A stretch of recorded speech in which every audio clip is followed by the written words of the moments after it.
Namaste India. Welcome to you all to this wonderful journey through our beautiful and diverse country, India. We will take you to all the four different regions to experience local language, costume and food through stories. Let us first go to our neighboring state, the rice bowl of our region, the land which is rich in dance, art and music. Let us now listen to a story by Kavita. Such happy people singing and dancing was a very common sight in the kingdom of Rajaraja Chola, Tamil Nadu. Right now, come on, let's go to the court of Rajaraja Chola and meet him. Kelanga, Kelanga, Yendu Nillanga, Rajakesari, Mummadi Chola, Shivapada Shekara, Rajaraja Chola is entering the court. Kelanga, Kelanga. Now Rajaraja Chola enters the court and he sat down on his throne. The prime minister came and said, Maharaja, in all these glorious years of your rule, our people have been truly happy and we are blessed to have a king like you. Rajaraja said, Sarvam Shivarpanam. Everything is by the grace of Mahadeva. I think now it is time that I fulfill the promise made to my grandmother. Promise? What is it? Innad Maharaja? I have promised her that I will build a grand temple for my Aradhya Daiva Ishvara in Tanjavuru. What a noble thought. I will immediately call for all the architects to come, Maharaja. Pannanga, Chigrama, let there be no delay, said Rajaraja. In just a few days, the best architects, the temple architects, arrived at the court of Rajaraja Chola, and Rajaraja said, my dear men, I want to build the grandest, biggest temple for Ishvara. The lingam must be the tallest ever. The gopuram must be the tallest in the world, and the carvings must be from Ramayana, Mahabharata, Shiva Purana, and also from the Bhagavata. Get the best of the people, engineers, laborers, sculptors, and start the work immediately. There is no shortage of money. I will give as much as required. And so the construction of the temple started, and it took 15 years to build the temple. Hundreds of architects, engineers, sculptors, laborers worked day and night to fulfill Rajaraja's dream. And finally, the day arrived, the day for which Rajaraja Chola had waited for 15 years. The day for which so many people had toiled and worked hard for 15 years. It was the day of the inauguration of the temple. The temple was called the Brihadishwara temple because the lingam was 2 floors high. And it was called the Brihad Ishvara, the big Ishvara, and therefore Brihadishwara. Now Rajaraja Chola and his families had come for the inauguration, all the ministers, and then there were thousands of other people who had gathered. Now the first puja had to be offered, after which all the people could be let in to have the darshan of Brihadishwara. And hundreds of priests were chanting the mantras, and the musicians were playing all kinds of instruments, the mridangam, the nadaswaram, the flute, the veena.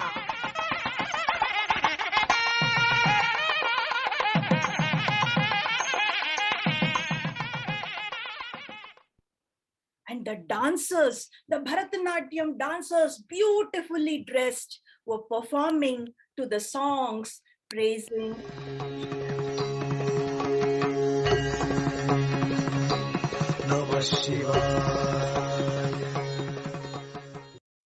and there was festive environment all through the temple complex and all over Tanjavuru.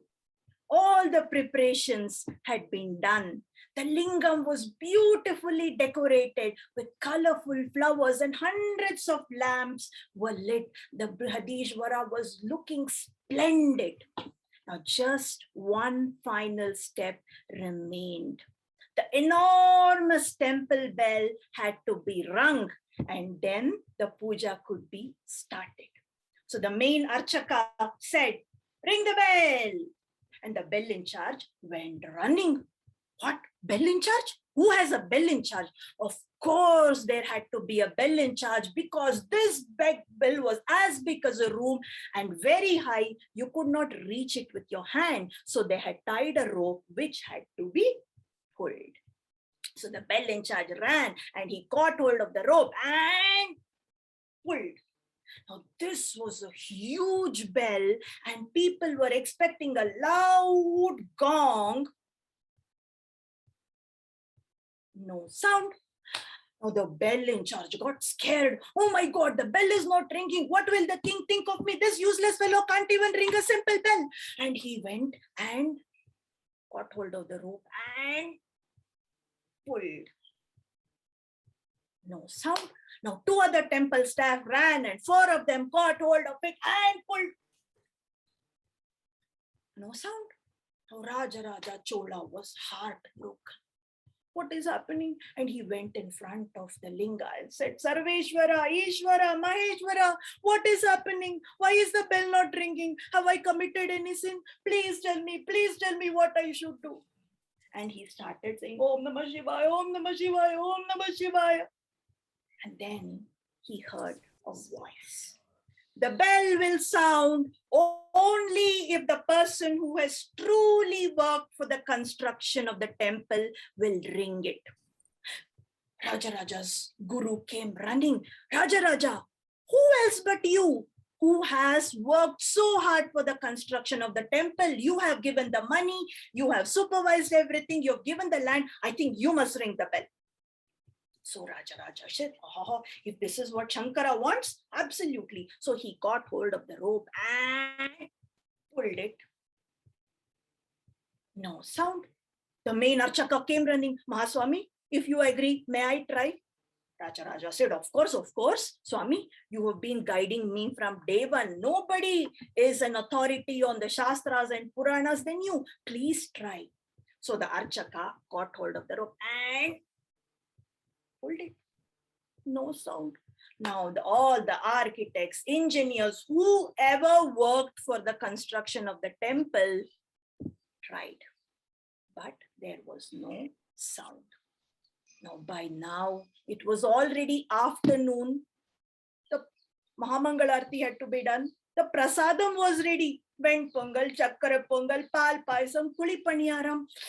Mouth-watering delicacies were ready, but nothing could be done till the temple bell rang. And the people were so tired, hot, frustrated, nobody knew what to do. Just then, an old woman came walking into the temple. She bowed in front of the entrance. She entered the temple and she went near the rope and was about to pull it. And somebody said, Parangappa, look at this old woman. Oh, here, Maharaja, Mahamantri, Maharchaka, everybody has tried and failed. This woman will ring it since. Now Raja heard this. He said, who said that? Don't you know? Everyone is equal in front of the eyes of Shankara. Ma, Ningavangama, please come, try. And the old woman caught hold of the rope and pulled it. And then it happened. The entire complex of the Brihadishvara temple resounded with the big dun, dun, dun. Everybody was stunned. There was pin drop silence. And after a few minutes, people woke up. Who is she? Yarappa iva? I have never seen this woman. So nobody had seen her. But that day, she was a superhero. And people started falling at her feet. Raja came bowed in front of the old woman and asked, Ma, yaramma ninga? Who are you? Where are you from? Please tell us about yourself. Now the old woman got scared. Everybody's falling at her feet. Raja is asking her. And so she said, Ayya, Manichidingi, I'm sorry. I just came into the temple and rang the bell as we do in all the temples. I'm sorry if it is a mistake. Raja said, No. Parma, all this has happened since morning and you rang the bell. Please tell me who are you? And then the old woman said, Ayya, ye peru Tangamma. My name is Tangamma. I live in a village outside Tanjavuru.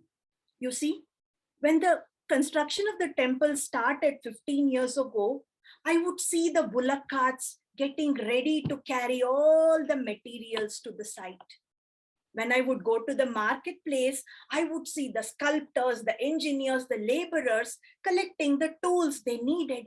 Their faces were glowing, their voices so happy because they were all doing something for Maheshwara. And I wanted to do something too. But I'm an old woman, you see. Who will give me a job in the temple site? So I decided to do something while staying at my hut. I bought a big container and then a big pot.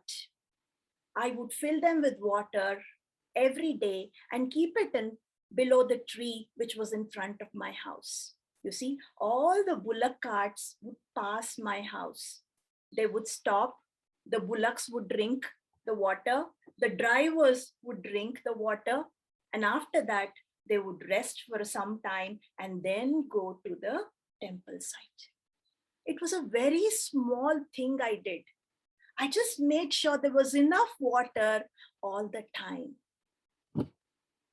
Raja was humbled. He said, Amma, here I am. I'm thinking I'm the biggest bhakta because I've constructed the temple. Hundreds of people have worked for it. But you have worked in your own way, a way that nobody saw, nobody observed, nor did you tell anybody. No wonder Sri Kanta was waiting for you to ring the bell. He was very emotional and he told his people, my dear people, did you see? No work is big or small. Every work is important. The hard work, the dedication matters, not whether the work is big or small. Ma, thank you very much for teaching us this lesson. Our Puranas also teach us the same. Raja consoled himself and said, okay, now that the temple bell has been rung, let us finish the puja and perform the Mangalarati. So all of them went back to the Garbhagudi and the Mangalarati was performed, the prasadam was distributed, and people who came there went back home with the image of the Brihadishvara in their eyes, the chanting of the mantras and the sound of the music in their ears, and the lesson taught by Tangamma in their hearts. Shambho Shankara. Thank you very much.